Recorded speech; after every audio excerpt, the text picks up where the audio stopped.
Catus, Maximus here. I should have done another little video about checking the oil and the brushes, which I already did on this SkilSaw that I managed to pick up for like really cheap at a Christian thrift store. And I don't mean to be causing any offense or anything. I've been to a lot of thrift stores, and what I mean by a Christian thrift store is that they're loudly play, you know, the Christian radio station. Most thrift stores, even like, you know, most thrift chains like Goodwill, etc., are all actually religious-based organizations, Salvation Army, etc., but they're all pretty lax about it. But this one thrift store, they're, you know, playing the Christian radio station. They have a huge rack of just free Bibles as soon as you walk in type of place.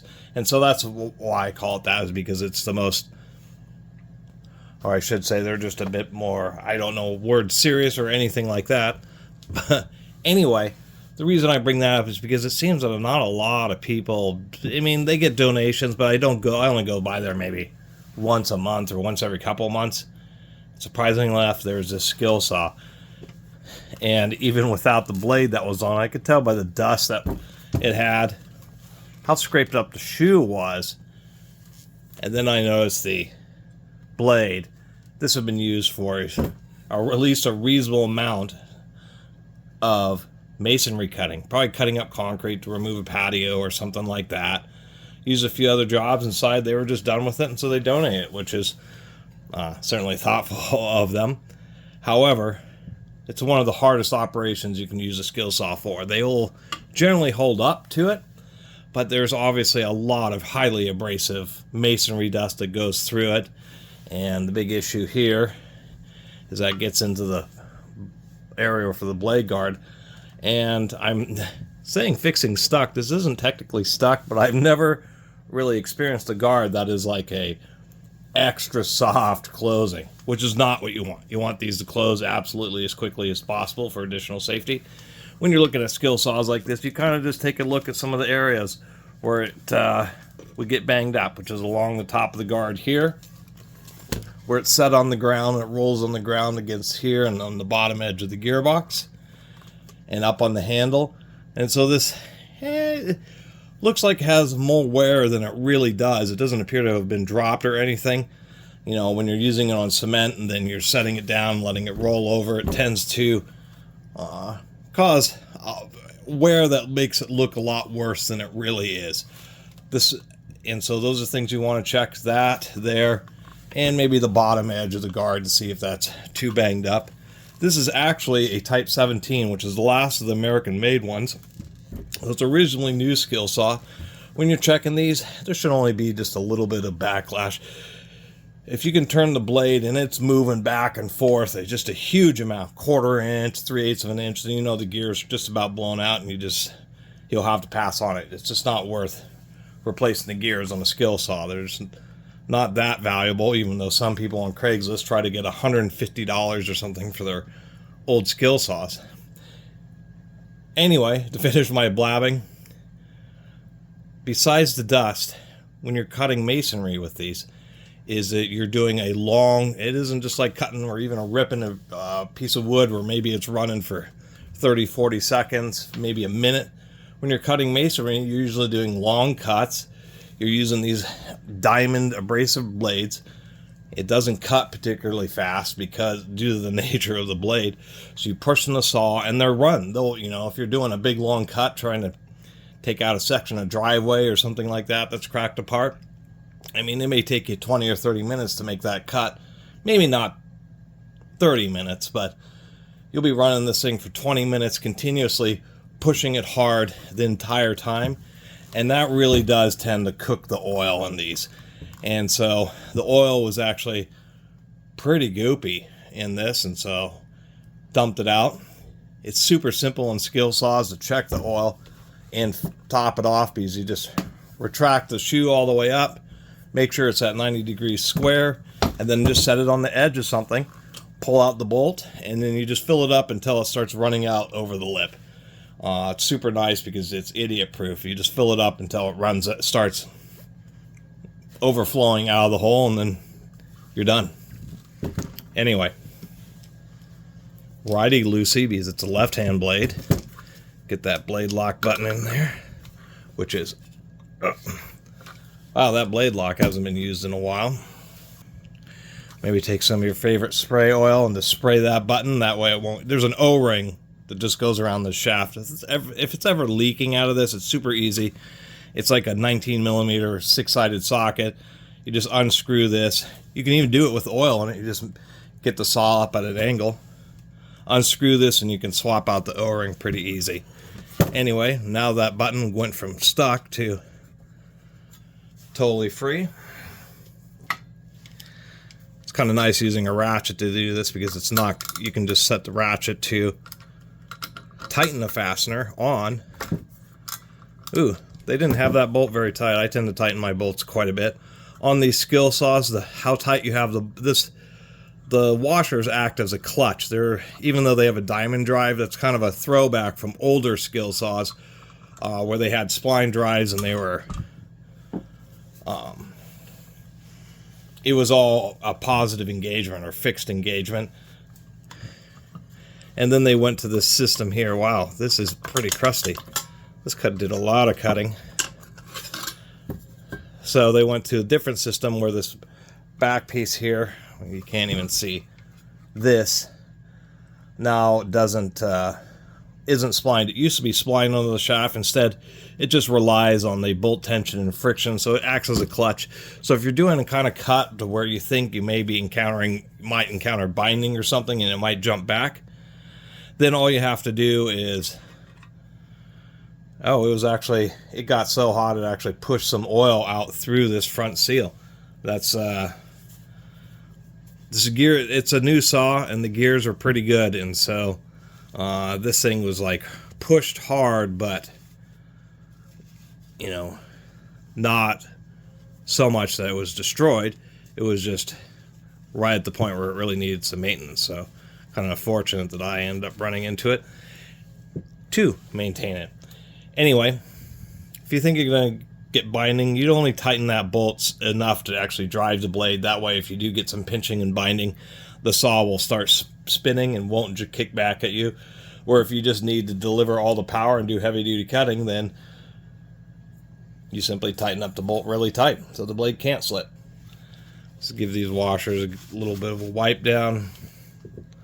Wipe down this back edge here so that doesn't have particles on it. Wipe down this front edge. You don't want to have particles on these sections because then it can cause the blade to wobble. SkilSaws run super duper true. Really nice machining. They have pre-tension bearings, so there is no kind of tiny little bit of wobble or anything. There is zero wobble on the blade. Anyway, now you can see that it was starting to spit oil there. Cutting masonry is a heavy duty job.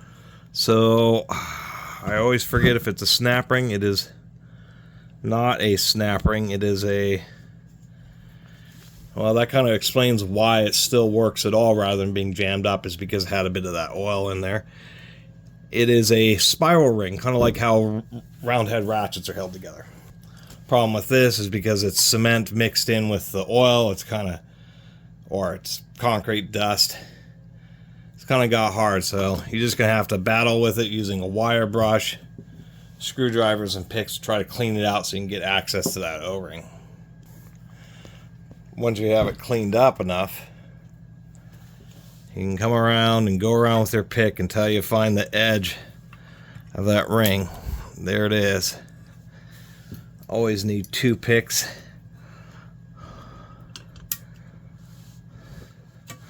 There is like a little hook on the edge of the ring to kind of help facilitate getting it out, and you kind of pry it out with 1 pick, or in this case a little screwdriver, or pry it out with the pick until you can get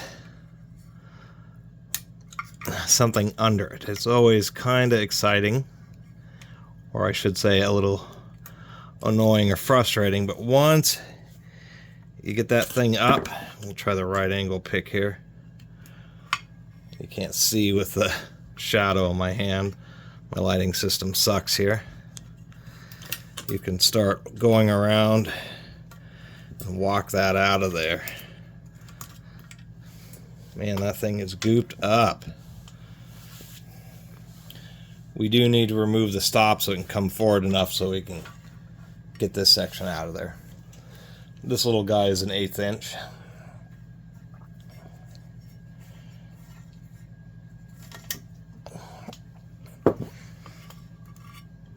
Get that off of there. Now the guard, kind of slowly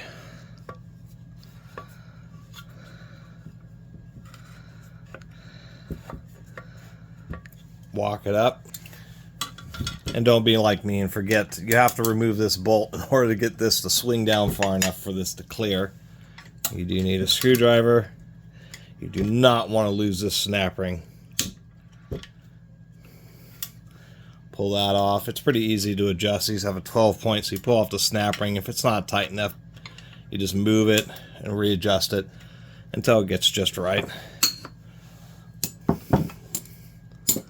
Pliers to reinstall it, but once it's loose, you can actually just use the lever itself to pull out the nut. There's a little washer. This is just a set screw that's been lock-tighted. Pretty easy to swap out. And you always know a Type 17, even if you can't read the label, because it, after years and years of the SkilSaw, they finally determined that when it would get dropped, this upper blade guard would get broken. And so they added this extra little screw right here and a little bung. This is only on the Type 17s. All the others, the guard is just floating. Now that we have enough space, we can work this up. We have our little spring, which you kind of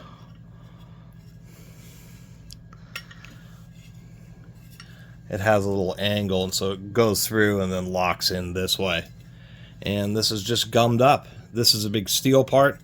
This is aluminum. Mix that with a little bit of masonry dust, and it will just lock up. I mean, the reason it's a pretty tight fit is to prevent the guard from walking side to side too much and impacting the side of the blade. Of course, that can still happen. You can see a little bit of cut out there. I've seen these old Porter Cable and Rockwell, a couple of them recently, of their version of warm drive saws, and it appears their Achilles heel is that guard, because one of the Porter Cables had blown out gears, and then the Rockwell, actually, the guard was totally, I mean, it was totally split all the way down. And so that's why I haven't done reviews of the Milwaukees and the Rockwell Porter Cables and some of the other warm dry saws, is because they are extremely rare. SkilSaw probably, I mean, out of 10 warm drive saws sold, probably 9 of them were SkilSaws. And then there was everybody else. Just because Skill, I mean, they had already established themselves by, World War II. It was pretty surprising. Anyway, I find if I just use some of this lube here, it actually works as a pretty good cleaner too. And that's all I'll do is use some of this or oil, whatever your favorite thing is, and just get this whole area cleaned up here and get the inside of this bore of the guard cleaned up, and it will be working like new. Make sure to take a pick and really get around this groove, or that where this snap ring is, or the spiral ring. Although I think you can just use a snap ring too. Spiral rings, I think, are just a little bit cheaper. And make sure that groove is all nice and clean. So all this black goo is just coming out of there. It's pretty surprising. But that's all it takes. It just takes just a little bit of cleaning in there. I mean, it's going to get dirty again with sawdust or more grit, but you do want to try to clean it up, and that's all it takes. And I kind of like using this lubricant as a cleaner, because once I've done that, it's always kind of funky getting this right back in where it needs to go.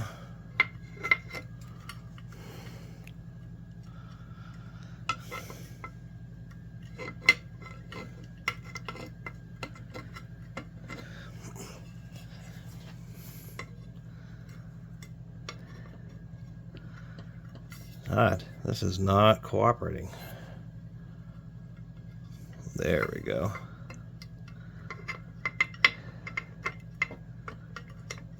There. Spring sometimes can be a little funky to get in there. And you can usually tell just I have a particle or something in there. And we can already tell that's going to work just fine. These little stainless steel wire brushes are great. Got that thing pretty well cleaned up. Now we're ready to get it reinstalled here, which isn't too bad. Usually what I do is I take one of these little 90-degree picks. That way I can get one of these edges started.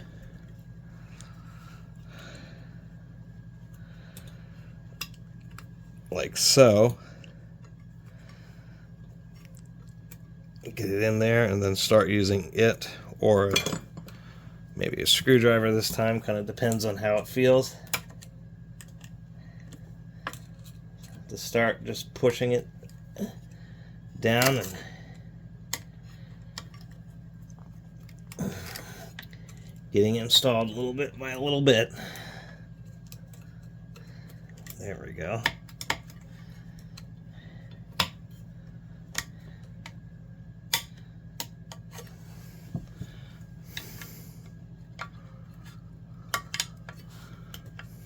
Make sure it's in there good. Double check our guard. That's exactly what we want.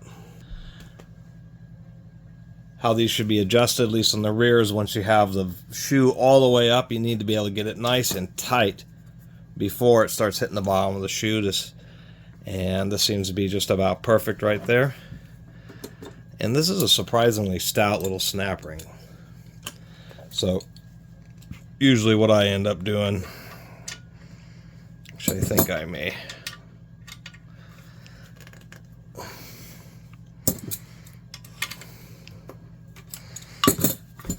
yeah, that's a good position there.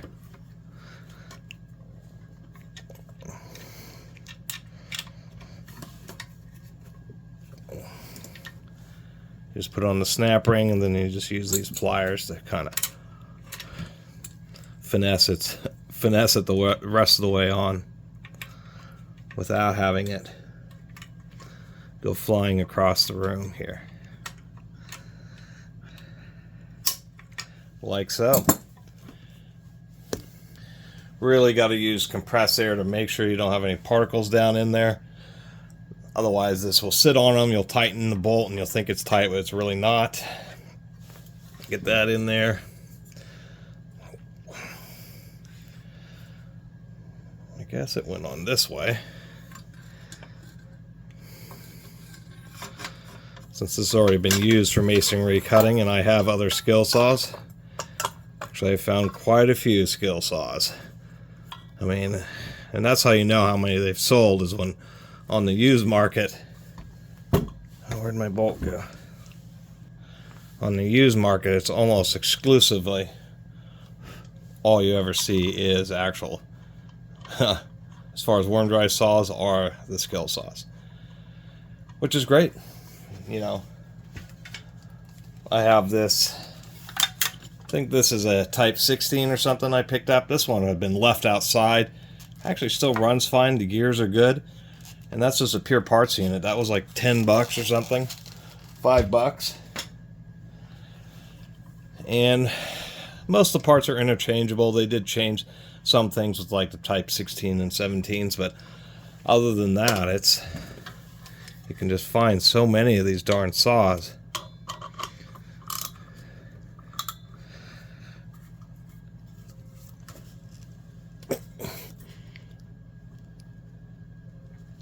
I like my bolts much tighter.